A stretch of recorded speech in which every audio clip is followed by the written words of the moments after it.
Hello friends, नमस्कार। Latest stock update में आपका स्वागत है और इस वीडियो में हम बात कर रहे हैं ट्राइडेंट लिमिटेड की।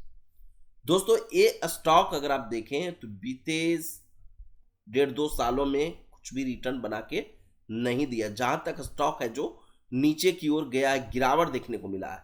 यहाँ पे अगर आप देखें तो ये स्टॉक 2023 में भी सेम लेवल पे आपको देखने को मिल रहा था। 2025 में और भी गिरावट देखने को मिला। अगर आप देखें 2022 से अब तक देखें ये स्टॉक में कोई बहुत ज़्यादा बढ़ोतरी कुछ देखने को नहीं मिला है। तो 2022 से ये स्टॉक में एक तरह से कंसोलिडेशन चल रहा है और साथ में थोड़ा करके स्टॉक नीचे की ओर जा रहा है। डाउन ट्रेंड में स्टॉक है। तो दोस्तों, क्या इस स्टॉक का डाउन ट्रेंड खत्म हो गया? क्या ये स्टॉक वापस से अपसाइड की ओर जाने वाली है?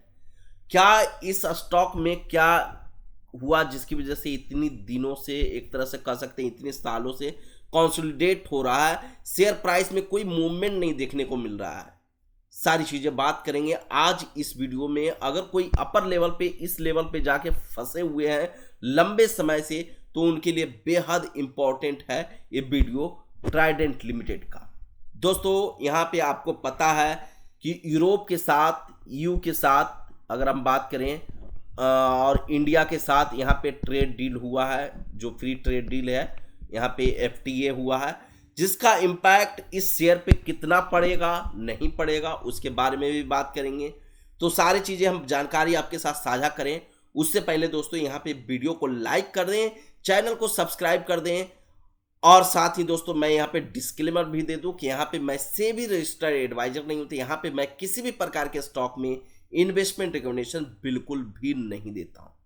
तो सबसे पहले मैं चलता हूं यहाँ पे जो स्टॉक में गिरावट हो रही है उसका क्या रीजन है, उसको खंगालते हैं सबसे पहले।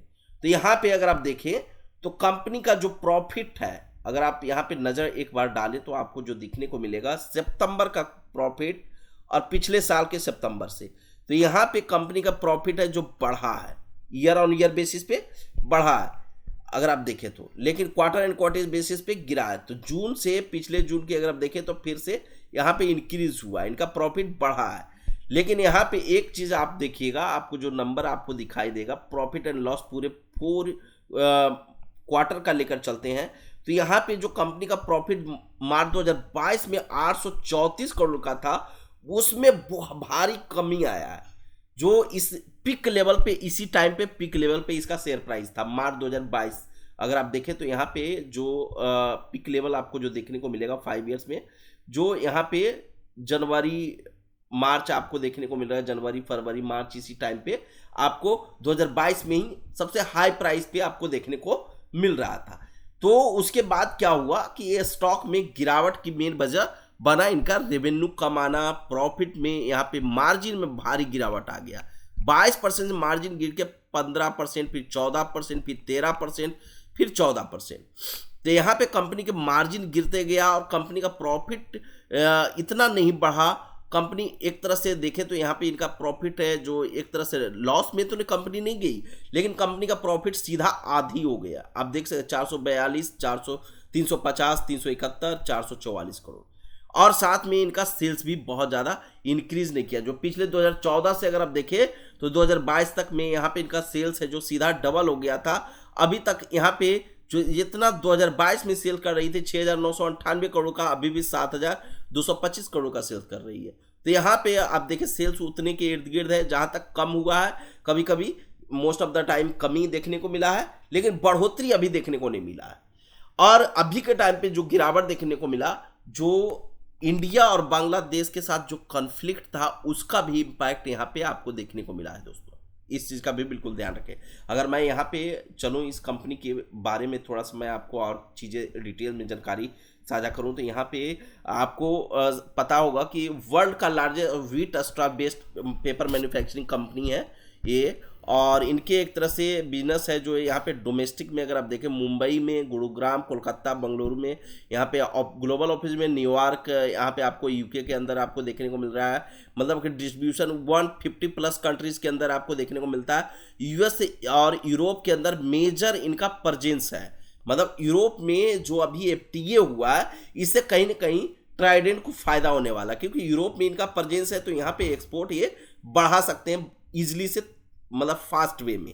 और यहाँ पे अगर आप देखें तो यहाँ पे आपको एक तरह से मैं आपको चीज़ें जो आपको और भी बता दूं कि यहाँ पे टेक्सटाइल जो बेसिकली कंपनी एक काम करती है, इनके प्रोडक्ट कौन कौन से हैं उस पर एक बार नज़र डाल दें तो यहाँ पे बेड, ये कंपनी बेड से रिलेटेड काम करती है, बेड लेनिन, बाथ जो टेरी टॉवल से रिलेटेड यहाँ पे आपको देखने को मिलता है, पेपर बनाती है, यार्न जो कच्चा धागा होता है, ये जो धागा यार्न वाला, ये धागा भी बनाती है बेसिकली। ये केमिकल्स में भी इनका प्रेजेंस है, इनका जो ट्राइसेप करके आई थिंक इनका वो था सर्फ, मतलब कि इन्होंने लॉन्च किया था, एनर्जी में भी काम करती है।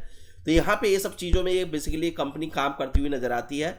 इनका एक तरह से अगर आप देखें तो इनका प्रेजेंस आपको जो चीज़ें देखने को मिलेगा यहाँ पे कंपनी के जो ओपन आवर्स यहाँ पे आपको दिया गया है। मैं थोड़ा सा यहाँ पे आता हूँ, कॉन्टैक्ट अस में पूरी डिटेल्स होगा कि कौन कौन से लोकेशन है। पंजाब में इनका रजिस्टर्ड ऑफिस है, ये इंडिया के लुधियाना के यहाँ पे बुधनी के अंदर ऑफिस, धौला ऑफिस यहाँ पे आपको देखने को मिल रहा है। पंजाब में बहुत ज़्यादा इनका प्रेजेंस है, मतलब एक तरह से कह सकते हैं इनका हब है। लेकिन यहाँ पे एक तरह से अगर आप देखें तो इनका जो एक्सपोर्ट था वो बांग्लादेश में भी होता था, और वो भी एक तरह से छोटा मोटा, बहुत ज़्यादा नहीं, तो उसका भी इम्पैक्ट पड़ा था बेसिकली यहाँ पे। और यहाँ पे अगर देखें तो यहाँ पे यूएस के अंदर बहुत ज़्यादा एक्सपोर्ट कंपनी करती है। तो यहाँ पे यूएस के अंदर अगर देखें तो यहाँ पे अभी टैरिफ लग गया, तो इनकी जो प्रोडक्ट है, चाहे यहाँ पे यार्न की बात करें, टेरी टॉवल्स की खास करके बात करें, या बेड शीट्स की बात करें, पेपर केमिकल्स की बात करें, तो यहाँ पे इस पर बहुत ज़्यादा इम्पैक्ट पड़ा है दोस्तों, जिसकी वजह से इनके प्रॉफिट में गिरावट देखने को मिला। फिलहाल कंपनी यहाँ पे डिविडेंड आपको देती हुई नजर आती है, जो 1.92% का यहाँ पे आपको डिविडेंड देती है भी।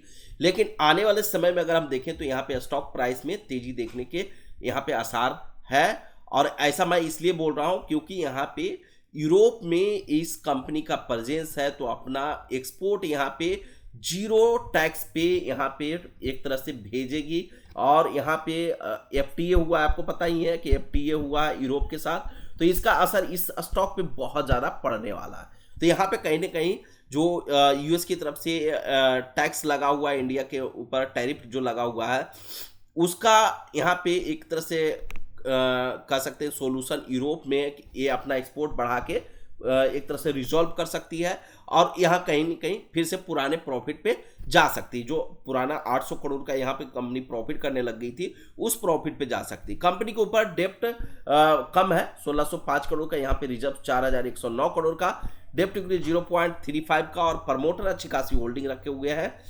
यहाँ पे कंपनी का आरओसीई और आरओई कम है। कंपनी के अपने बुक वैल्यू की डबल प्राइस पे अभी के टाइम पे अब देखें तो डबल से थोड़ा सा ज़्यादा पे ट्रेड कर रही है। कंपनी अच्छी है, एफआईएस की हिस्सेदारी इस कंपनी के अंदर फिलहाल देखने को मिल रहा है, और एफआईएस अपनी हिस्सेदारी अब बढ़ाना स्टार्ट कर दिए हैं दोस्तों। और यहाँ पे आप देख सकते हैं कि जब ये हिस्सेदारी बढ़ा रहे हैं, डीआईज हिस्सेदारी अब बढ़ा रहे हैं, तो आने वाले समय में इस स्टॉक पे एक्शन जरूर देखने को मिलेगा। तो इस पे नज़र जरूर आप बना के रखें, क्योंकि एफआईएस इंक्रीज कर रही है, कंटिन्यू 3 क्वार्टर से अपनी होल्डिंग इंक्रीज कर रही है, डीआईज अपनी होल्डिंग बढ़ा रही है कंटिन्यू। यहाँ पे पब्लिक निवेशक की अगर देखें तो होल्डिंग कंटिन्यू कम हो रही है लास्ट 3 क्वार्टर से। तो यहाँ पे ये सारे पॉइंट को आपको ध्यान रखने की जरूरत है। और अभी तक वीडियो को लाइक नहीं किया है तो वीडियो को लाइक जरूर कर दीजिएगा, चैनल को सब्सक्राइब कर दीजिएगा।